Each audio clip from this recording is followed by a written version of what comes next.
see. That was the one that took him off balance. Here comes the left hook. There we go, on the shot.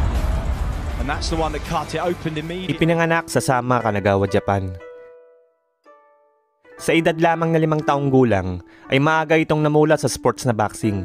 Ito ay dahil sa impluwensya ng kanyang ama na isang former amateur boxer. Noong nag-uumpisa pa lamang si Naoya bilang amateur, ay kinakitaan na ito ng kakaibang lakas sa kanyang mga kamao. Sa katunayan, ayon mismo kay Inoue, isa sa mga naging kalaban niya noong nag-uumpisa pa lamang siya, ang hindi nakatiis at nilapitan siya pagkatapos ng kanilang laban upang suriin ang kanyang gamit na gloves. Kung mayroon bang nakalagay na matigas na bagay sa loob nito, sapagkat nagtataka ito at tila hindi makapaniwala na ang isang maliit at patpating bata ay ganoon na lamang kalakas sumuntok. Nagtala si Inoue ng record sa amateur ng 75 wins, 48 dito ay natapos by knockout at may 6 na talo.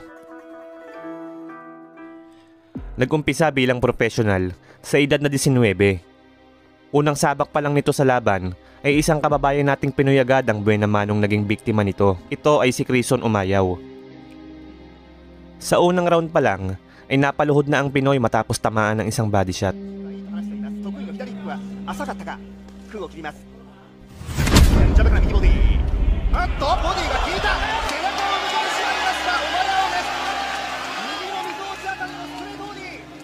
At pagsapit ng round 4 ay isang malutong na uppercut ang tumama ng solid sa mukha ng Pinoy na tumapos sa laban.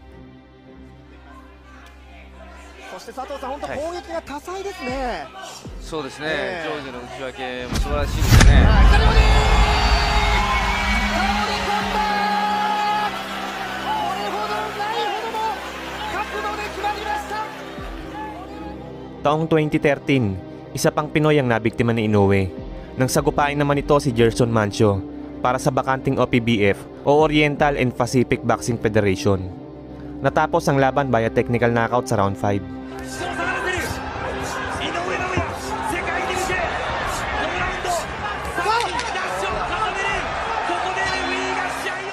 Ayon kay Inoue, ayaw niya ng mga tune-up fights. Gusto niyang sagupain lahat ng malalakas at sumabak agad sa isang major world title fight sa lalong madaling panahon. Kaya naman sa sumunod na taon, noong 2014, sa kanyang ika-6 pa lamang na laban sa professional, ay tila napagbigyan agad ang hiling nitong si The Monster nang mabigyan ito ng pagkakataon para sa isang major world title.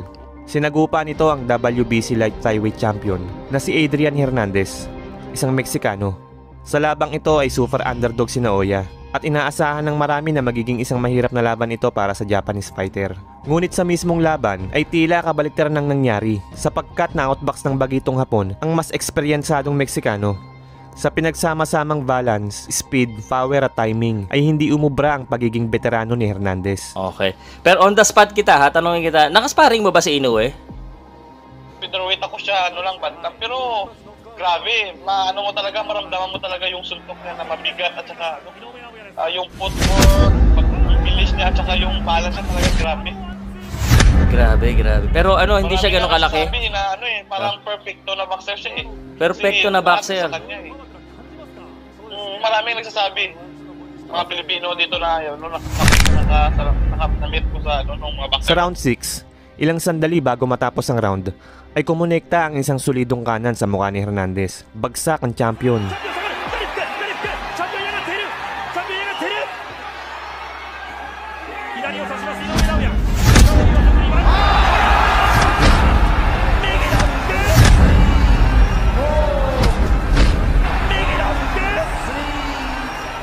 Tumayo pa naman ito at sinubukang magpatuloy. Ngunit dahil sa tindi ng pinsalang tinamo, ay agad ding tinigil ng third man in the ring ang laban.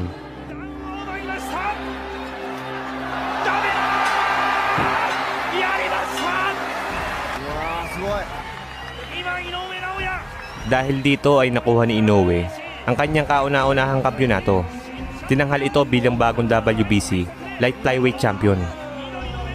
8 buwan lamang ang nakalipas matapos makuha ang kanyang kauna-unahang world title ay umakyat ito ng 2 dibisyon from 48.9 kg light flyweight patungong 52.1 super flyweight division para sagupain ang WBO super flyweight champion na si Omar Narvaez, isang Argentinian. Sa labang ito ay hangad ng Japanese fighter na maging isang 2 division world champion. Bago ang kanilang sagupaan ay 11 beses munang nadepensahan ng Argentinian fighter ang kanyang WBO title mula taong 2010 hanggang 2014. Sa laban ay may kartada itong si Narvaez na 40 wins, 24 dito ay natapos via knockout at may isang talo lamang. Kung ating ikukumpara ang kartada ng dalawang fighter ay talaga namang iisipin mong tagilid dito ang Japanese fighter. Pero sa mismong laban ay isang matinding upset ang nangyari sapagkat ang veteranong si Narvaez ay nagmukhang pipitsuging journeyman sa harap ni Inoue. 4 na beses nitong pinabagsak ang champion bago tuluyang tinapos sa second round sa pamamagitan ng isang pamatay na body shot. Ito, ibig mo sabihin, kapag ka nakalaban niya si Janriel Casimero, may kalalagyan talaga tong si Inoue. Possible. Yan lang po yung comment ko, possible. Okay.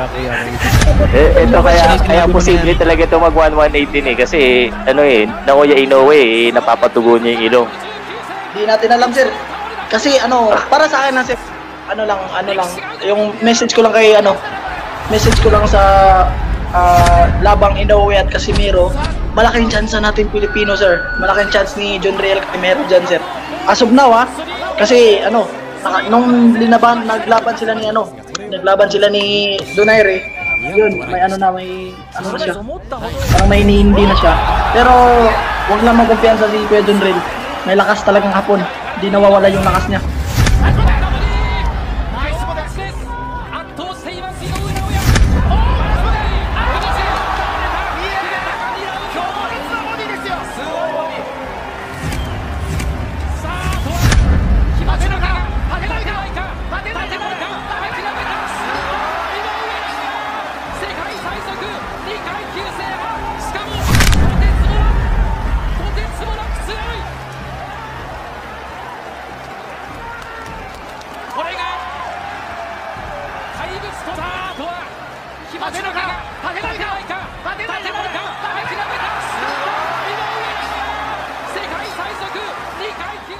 Dahil sa panalong ito ay tinanghal si Inoue bilang fastest fighter in history na nanalo ng 2 world title sa loob lamang na 8 professional fights. Naging kandidato din ito bilang 2014 Fighter of the Year. Matapos ang 5 successful title defense ni Naoya ay nagtungo na ito sa Amerika para sa mas mataas na kompetisyon.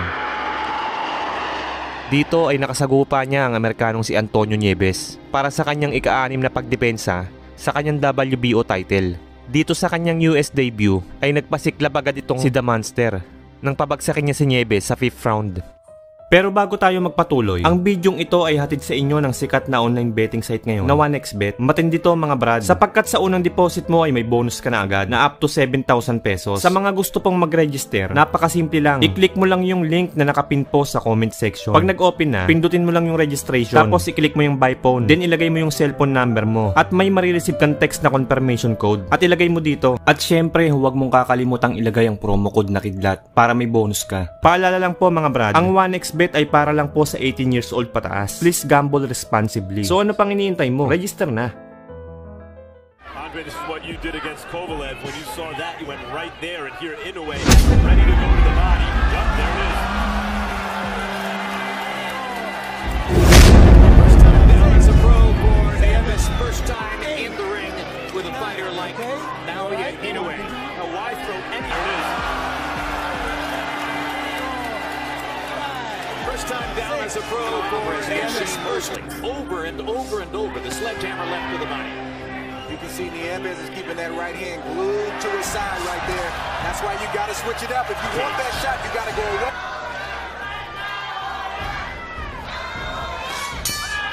Another left to the body. At bago pa man magsimula ang round 7, ay ipinatigil na ng corner ng Amerikano ang laban.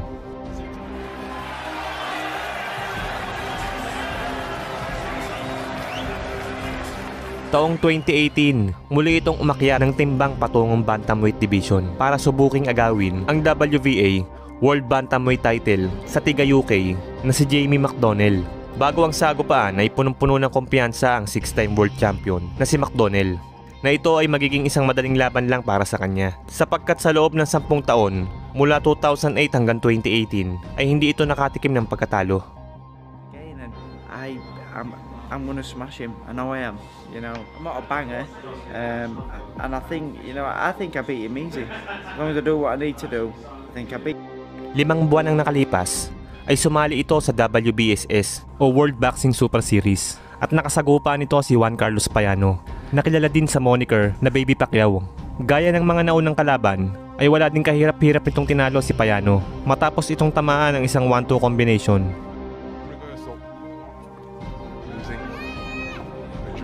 Decision.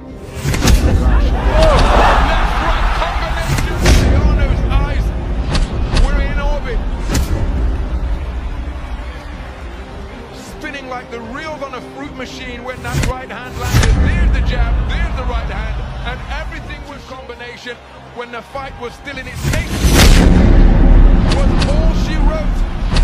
Combination, and Payano has been stretched, and he doesn't know where he is. He's face down. Sunod nitong nakalaban ay ang Puerto Rican fighter na si Emmanuel Rodriguez, na noong mga panahong yan ay undefeated pa.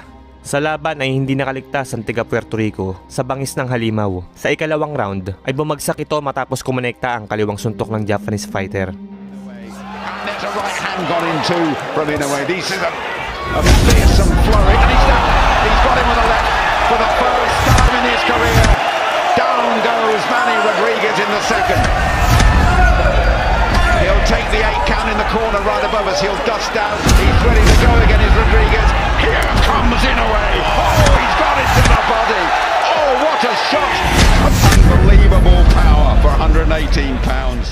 He's coming off. Nakatayo pa naman ito at nagpatuloy sa laban. Ngunit hindi na ito binigyan ng pagkakataon ni The Monster matapos muli niya namang magpakawala ito ng isang pamatay na body shot. He'll dust out. He's ready to go again. Is Rodriguez. Here comes Inoue. Oh, he's got it to the body. Oh, what a shot. Rodriguez. Surely he won't take much more than that. Surely Rodriguez. He's shaking it. He's up. He's up. Get your gloves up. Get your Inoue's waiting. Still 2 minutes to go, Jam. Oh, this is unbelievable. Shot. Rodriguez. Surely he won't take much more than that.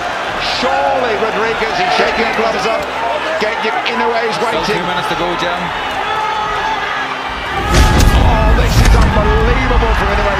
Third time he's gone down, rolled over, rocked to the core by those punches. Rocked to the core. Another count. It's over. Core by those punches. Rocked to the core. Another count. It's over. Michael